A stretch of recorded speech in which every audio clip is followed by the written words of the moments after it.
వాహనదారులందరూ రహదారి భద్రతా నియమాలు తప్పకుండా పాటించాలని భూపాలపల్లి డీఎస్పీ సంపత్రావు అన్నారు. రేగొండ మండల కేంద్రంలో రేగొండ ఎస్ఐ రవికుమార్ ఆధ్వర్యంలో రోడ్డు ప్రమాదాల నివారణపై ట్రాక్టర్ డ్రైవర్లతో అవగాహన కార్యక్రమం నిర్వహించారు. ఈ కార్యక్రమంలో ముఖ్య అతిథిగా భూపాలపల్లి డీఎస్పీ సంపత్రావు, చిట్యాల సీఐ మల్లేష్ యాదవ్ పాల్గొన్నారు. ఈ సందర్భంగా ట్రాక్టర్ యజమానులకు పోలీసులు కౌన్సిలింగ్ నిర్వహించారు. సరైన ధృవపత్రాలు, ట్రాక్టర్లకు లైట్లు, రేడియం స్టిక్కర్లు లేకపోతే చర్యలు తప్పవని హెచ్చరించారు. పోలీసు శాఖ తరపున రేడియం స్టిక్కర్లను ట్రాక్టర్లకు అంటించారు. ఈ కార్యక్రమంలో పోలీసు సిబ్బంది, వాహనదారులు పాల్గొన్నారు. ఎవరైతే రోడ్డు మీద మీకు తెలుసు, ఎక్కడైనా ట్రాక్టర్ కానీ ఏదైనా వాహనం కానీ హెవీ వెహికల్ ఏమైతుందంటే ఈయన టైర్ పంక్చర్ అయినా ఏదైనా ఇంజన్ ఖరాబ్ అయినా ఏం చేస్తారు, ఎటువంటి ప్రికాషన్స్ తీసుకోకుండా ఆడ పడేసి ఒక 2-3 చెట్టు కొమ్మలు తీసుకొస్తారు. ఆ చెట్టు కొమ్మలు తీసుకొచ్చి లేదంటే ఒక 2 బండరాలు తీసుకొచ్చి పెడతారు, పెట్టేసి వెళ్ళిపోతారు. ఎప్పుడు రాత్రి పూట అతను పగల ఆ రోడ్డు మీద ప్రయాణించినప్పుడు ఎటువంటి అక్కడ వెహికల్స్ ఉన్నాయి. అర్ధరాత్రి ఆ 2 వీలర్లో కనిపించని వెలుతురులో వస్తాడు, స్పీడ్గా వచ్చేస్తాడు, ఇంటికి వాళ్ళని తొందరలో 80-90 స్పీడ్లో ఆ టర్నింగ్ మీద మీరేం చేస్తారు, టర్నింగ్ మీద ఆపేస్తారు. ఆ టర్న్ మీద గుద్దుకొని ఇమ్మీడియట్లీ హెడ్ ఇంజరీ అవుతుంది, స్పాట్లో చనిపోవడం జరుగుతుంది. సో ఆ కుటుంబం అయితే ఇంతకుముందు సీఏ గారు చెప్పినట్టు ఆ కుటుంబం అయితే రోడ్డు మీద పడ్డట్టే కదా. ఆ భార్యకు భర్త రాడు, ఆ పిల్లలకు తండ్రి రాడు, ఆ తండ్రికి కొడుకు రాడు, ఆ కుటుంబం అంతా బయట పడ్డట్టే. చూడండి, అంటే తల్లిదండ్రులు లేని కానీ భర్త లేని భార్యలు కానీ ఎటువంటి ఇబ్బందులు పడతారో మన గ్రామంలో చాలామంది అటువంటి సంఘటనలు జరిగినాయి. యాక్సిడెంట్ అంటే అది యాక్సిడెంటే, అనుకోకుండా జరిగేది యాక్సిడెంట్. సో మనం ప్రికాషన్ తీసుకోవాలి, ఎదుటి నుంచి వచ్చే వ్యక్తి కూడా ప్రికాషన్ తీసుకోవాలి.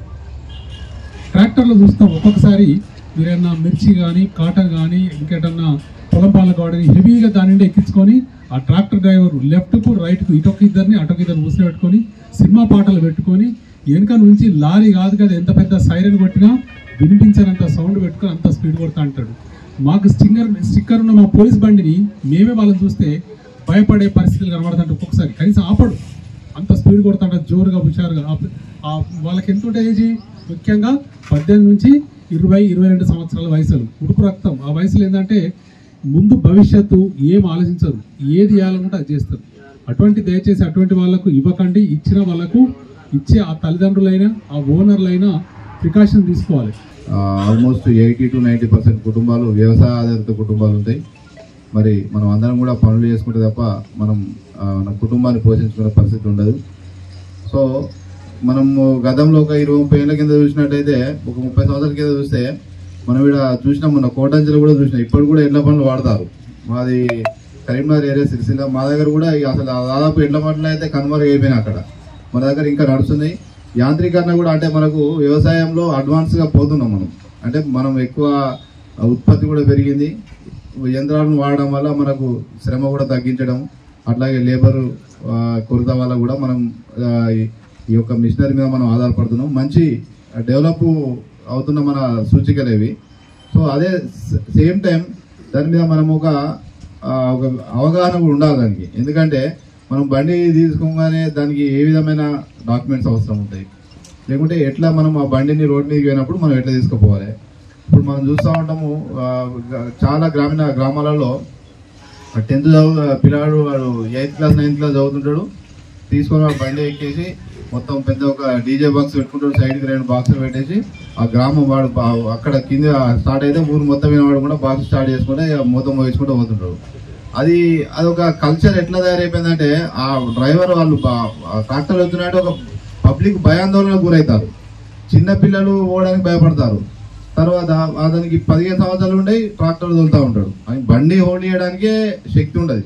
అంతే కదా, మనము దేనికైనా ఒక ఏజ్ని ఎందుకు మనము చేసుకున్నాము. చట్టం ఎందుకు ఇచ్చింది? డ్రైవింగ్ లైసెన్స్ 18 సంవత్సరాలు నిండిన వ్యక్తికి ఇవ్వాలని ఇచ్చింది. ఎందుకు ఇచ్చింది? అప్పటిదాకా అతనికి అంత కండరాలకు కానీ లేకుంటే శక్తి ఉండదు, బండిని హోల్డ్ చేసేంత కెపాసిటీ ఉండదు కాబట్టి ఇచ్చింది.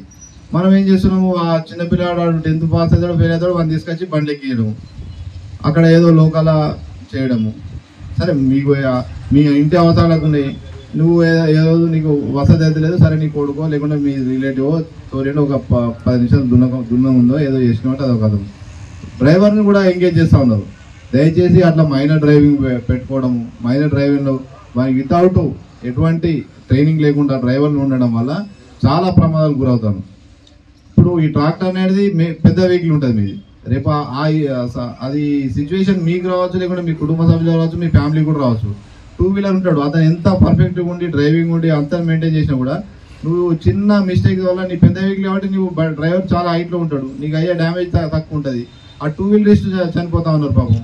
వాళ్ళు ఏ తప్పు చేయకుండా కూడా రోడ్ మీదకి వాళ్ళు ప్రాపర్గా వచ్చి అన్ని లైసెన్స్ మెయింటైన్ చేస్తారు, అన్ని మెయింటైన్ చేస్తున్నారు.